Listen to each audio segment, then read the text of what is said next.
This could be the answer to the biggest crisis AI is facing right now. Global data centers are devouring more electricity than entire nations. They are draining rivers dry. They are pumping out carbon faster than airlines. And we can't stop building them because we can't stop building AI. But what if the answer was never on land? Think of an 85-meter floating steel giant bobbing in the middle of the Pacific Ocean, harvesting energy from every wave that passes by. Zero emission, zero fresh water, zero grid, and using that energy to run AI chips. Right there on board in the middle of nowhere. Welcome to another Tech Pill. So let's talk about how that mechanism exactly works. How ocean waves can become electricity and how that electricity powers AI inference chips. And then the results can beam back to shore via satellite. We talk about Panthalassa's Ocean 3 project. But there's a dark side of that story, and that changes pretty much everything. You know what's weird? The ocean has some kind of a heartbeat. The surface of the ocean is rising and falling in a rhythm driven by the wind that blew across it days ago, maybe thousands of kilometers ago. And that energy doesn't just disappear, it just travels endlessly until it hits a shore and crashes. But what if it never hits a shore? What if something catches it first? Yeah, but here's the thing. The person writing the biggest check for this technology, they just published a manifesto calling for AI weapons. So last week I was scrolling through my tech news and an article popped up like floating AI data centers powered by ocean waves. And my first reaction was, that's insane and also brilliant. But can it work? Will it work? How does it work? Will it be profitable? Who owns it? So many questions. So let's figure them out. Alright, before we talk about the ocean, we need to talk about the fire. You all know the story of Pandora's box, right? She opens it and all the bad stuff flies out and she can't put it back in. That's AI. We opened the box. ChatGPT, inference pipelines, autonomous agents. It's all out and nobody's stuffing it back in. But here's what nobody warned our Pandora about. The box needs power, a lot of power. Picture Japan, for example, one of the largest economies on Earth, by the way. You take every home, every street lamp, every train, every factory, and you add up all the electricity they use. Data centers will match that level. They will consume over 1,000 terawatt by the end of the decade. If data centers were a country, they'd be the 5th largest electricity consumer on the planet. And here's the kicker. We can't even build fast enough. Nearly half of all new data center projects scheduled for this year, they were delayed. Not because of chip shortage, not because of permits, because the power grid doesn't have enough juice to plug them in. Morgan Stanley puts the US shortfall at 49 gigawatts through 2028. To make this tangible, that's roughly 50 nuclear reactors worth of electricity that simply doesn't exist yet. And then there's water consumption. To be honest, this was completely new to me. Training a single model, GPT-3, evaporated 700,000 liters of clear fresh water. Not using it and returning it, evaporating it, gone. Google alone consumed over 5 billion gallons of water last year, a third of it pulled from watersheds that are already dried up. Meanwhile, Google's carbon emissions are up 48% since 2019. Microsoft's are up 29%. Both admit it's almost entirely because of data centers. So this is where we are right now. AI is too valuable to be stopped, but too hungry to be sustained, and our planet is paying the bill for that. So this is not a future problem, this is a right now problem, and we are currently sitting in. So what do you do if you need insane amounts of energy? And you can't build fast enough on land and every grid on the planet is maxed out. You go where the energy already is. The ocean. Most people have no idea how much raw power is sitting right there on the surface. The estimated global wave power potential is around 3.7 terawatts. That's comparable to the entire world's average electricity demand. So let me put that in perspective. The AI energy crisis we just talked about, the ocean, theoretically alone, has enough energy to solve it many more times. Okay, but how can we capture that energy now? Think of it like a water tower. The idea is simple. Get water up high and let gravity pull it down. And in this case, let gravity pull it through a turbine on the way down. And that spin makes electricity. It's the same principle behind every hydroelectric dam on the planet. Now, imagine the ocean does the lifting for you, just for free. That's roughly how an overtopping wave energy converter works. And here's the idea. You build a floating structure. Picture a giant lollipop standing upright in the ocean. It's got a big sphere on the top and a long neck going down into the water. Now, as waves pass by, the whole structure bobs up and down. Simple motion, right? But here's the trick. When it rises, water inside that long neck gets forced upwards, pushed by the motion into the reservoir at the top. And when the water's up there, it's got nowhere to go but down, through the turbines, just like a tiny hydroelectric dam. Except the ocean refills it with every wave, and that's brilliant. And here's what makes the wave special compared to solar or wind. There's a number engineers use to compare energy sources. It's called the capacity factor. Maybe you heard about it. The idea is simple. You take how much energy a system actually produced over a period, what they really produced, divided it by the maximum it could have produced if it ran at full power the entire time. So it's a percentage. Multiply it by 100 and you get this value. So take a solar panel, for example. It could theoretically produce over 24 hours a day. But it doesn't, of course, because the sun goes down, clouds roll in, winters shortens the day. So in practice, depending in the location, solar panels hit a capacity factor of about 25%, meaning 3/4 of the time they are producing less than their maximum or nothing at all. Wind energy, on the other side, it does a bit better. It has a capacity factor of 30 to 40%. But wave energy, waves do not care about the day-night cycle. Waves do not care about clouds. Waves deliver power up to 90% of the time. Now, I should be upfront here. That 90% number comes from Panthalassa. That's the company we're about to dig into. I haven't found independent verification for that specific claim, but waves being more consistent than wind or solar, I think that's well-established physics. The ocean stores and transmits energy from easy wind and storms. The energy's there. The physics is real. The question remains, can you build something that lasts long enough out there to capture that? A company called Panthalassa think they cracked it. They've been at this for almost a decade and what they've built is kind of wild.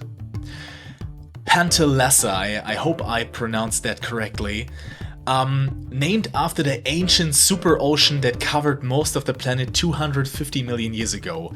They've been working on this since 2016, 10 years, and they didn't start with pitch deck, they started with prototypes. The Ocean One project was the first prototype, deployed in sea trials in 2021. Small scale. The question was, can a floating structure actually generate electricity from wave motion? Answer, yes. The physics works at sea, not just in a lab. Then came Ocean 2, bigger, about 10 meters wide, built from composites and rust-proof alloys. This one validated the full turbine in reservoir design. Water forced up through the neck, down through the turbine, up to 500 kilowatts under optimal conditions. They tested it outside and got about 50 kilowatts in decent conditions. And then there's Wave Hopper. This one's important because it proved something different: propulsion. The node can move itself. No tugboat, no anchor, no cables connecting it to anything. It just drives on its own. That's 3 different prototypes, each proving a different piece of the puzzle. And now there's Ocean 3. This is the one we focus on. 85 meters long, solid steel, most of it sits below the waterline. The spherical top is 50 meters in diameter. The neck drops 60 to 70 meters beneath the surface. It works like a floating hydroelectric dam. We talked about it. Waves push the structure up, water rushes through the neck into the sphere, flows down through the turbine, generates electricity. And that electricity, it doesn't got to a cable, it doesn't go to a grid. It powers AI chips on board in the middle of the ocean. The results of the AI inference go back to shore via low Earth orbit satellite. We are talking about Starlink era here. And here's the part that made me sit up. Cooling. On land, cooling a data center is like trying to keep a car engine from overheating in the desert. You need massive chillers, water towers, sometimes river of fresh water just to stop the chips from melting. It eats roughly 40% of a data center's total energy, only the cooling. And in the ocean, the water around you is the cooler, just for free. Microsoft actually proved this works. Project Netic. They sunk servers in a sea lion container off the coast of Scotland, left them underwater for 2 years, and the failure rate dropped from 5.9% to 0.7%. Look at that! Fewer failures, 0 freshwater consumption, 0 cooling energy, and Panthalassa isn't even submerged. They are floating. That's the difference to other approaches. By the way, just a side note here, they are not the only ones thinking this way. Samsung just got approved for a 50 megawatt floating data center design, OpenAI is reportedly in talks, and China already has operational underwater data center units. It's going to be super fun to see how that space develops, but before we get too excited, we need to have an honest conversation here. Because wave energy sounds great in theory, it always has. The idea is not new, and it has failed. Every single time. I need to be straight with you. At least what I've found, wave energy is a graveyard, and it's a big one. As of it right now, there is no commercial scale wave power operation anywhere on the planet. None. A small installation run off the coast of Portugal in 2008 and 9, and that's about it. Pilamis Wave Power. They've built this gorgeous snake-like device that was supposed to change everything. Maybe you've seen it, I put some pictures here. And it dissolved in 2014. The Orkney Islands Council bought this whole thing for £1. That's so sad, man. Another example. Sea-based industries in Sweden. Liquidated in 2019. Extensive challenges, they said. Which is a polite way of saying the ocean ate their machines. The UK alone invested over £200 million into wave energy over 15 years. The result? No market-ready device. A researcher at National Renewable Energy Laboratory put it bluntly, quote unquote, "We may not have even invented the best device yet. So, why does it keep failing?" Building a machine for the open ocean is a huge task. It's like building a car that has to drive through a car wash, except the car wash uses salt water, occasionally throws rocks, and sometimes flip your car upside down. Salt corrodes everything. Storms deliver forces that are nearly impossible to simulate. Biofouling, barnacles, organisms, clogs every surface. And when something breaks 40 miles offshore, what do? You don't walk across a raised floor to fix it. You send a boat in weather, and that's expensive. And it's not just the machines, it's also the environment. These devices generate underwater noises and electromagnetic fields, and they sit right in the path of marine life.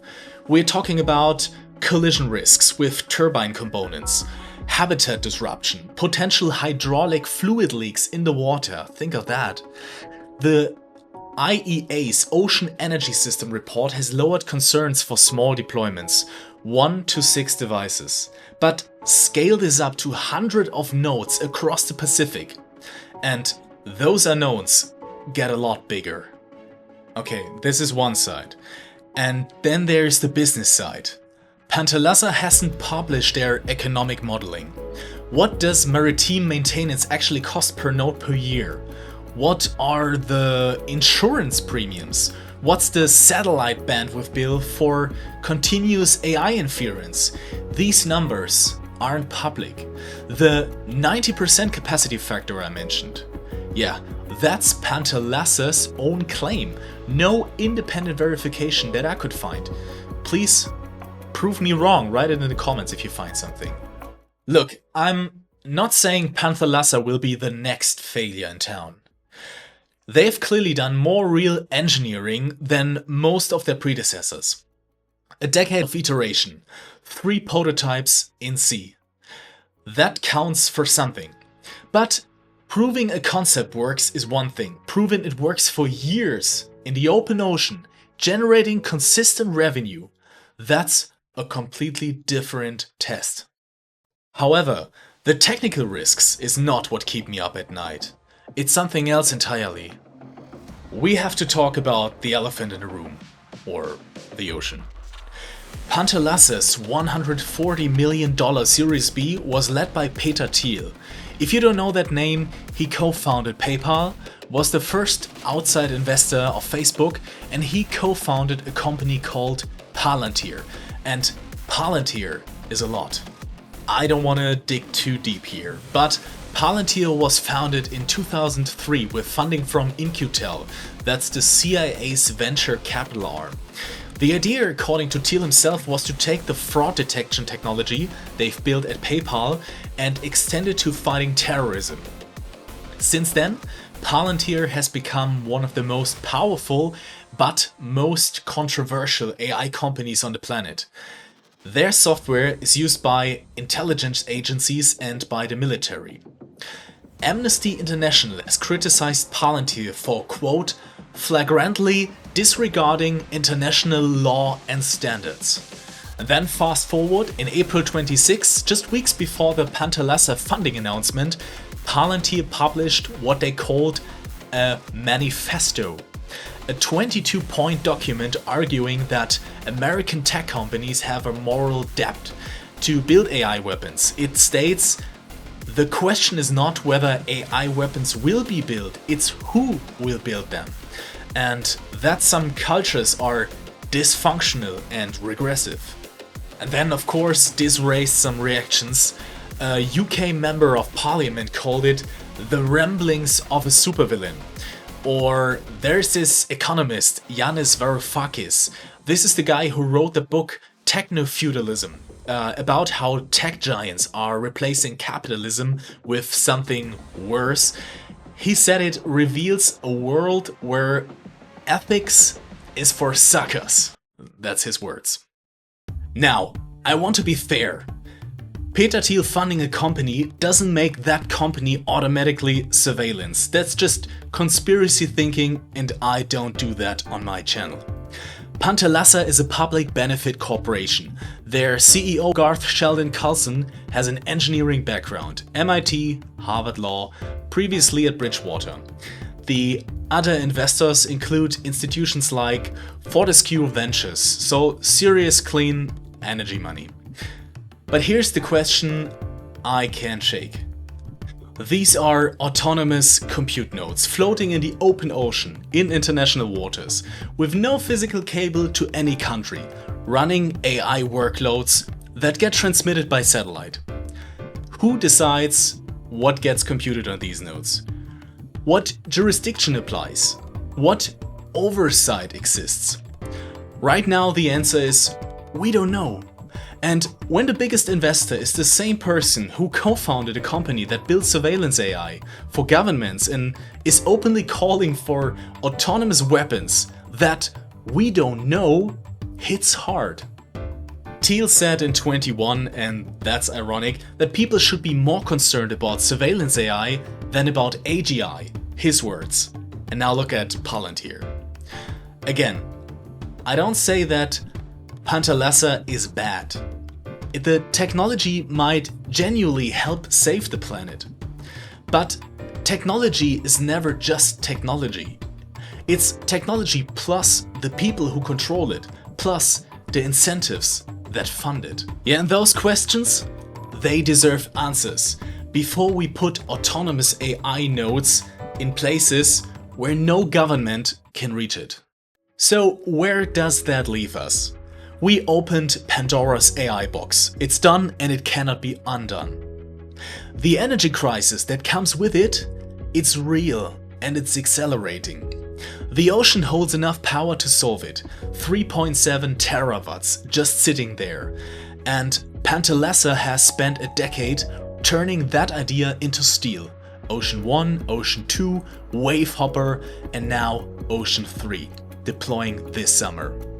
The engineering is generally promising, but wave energy has buried a lot of companies before, and the person writing the biggest check has a vision for AI that goes way beyond clean energy. Technology isn't good or bad, it's just a tool and it's always about who holds it. I don't have the final answer on this one, but I think that's kind of the point, right? But please share your thoughts in the comments, I really want to hear you. Thanks for watching.